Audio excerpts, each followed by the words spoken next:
భారతదేశంలో ఉన్న anti India NGOs కానివ్వండి, లేదా థింక్ ట్యాంక్స్ కానివ్వండి, ఇవి అన్నీ కూడా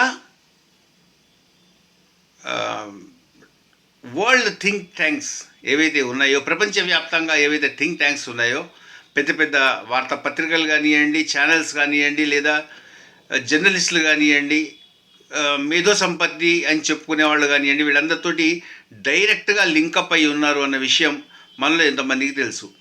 వాళ్ళ ద్వారా జనాలని ఇన్ఫ్లుయెన్స్ చేస్తున్నారు అన్న విషయం ఎంతమందికి తెలుసు. ఇంకో విచిత్రమైన విషయం ఏంటంటే, ఈ మొత్తం సిస్టమ్, ఈ ఎకోసిస్టమ్ ఏదైతే ఉందో, దీనికి అంతటికీ కూడా ఫండింగ్ చేసేది USA, United states of America. దీనికి అంతా ఫండింగ్ చేస్తుంది.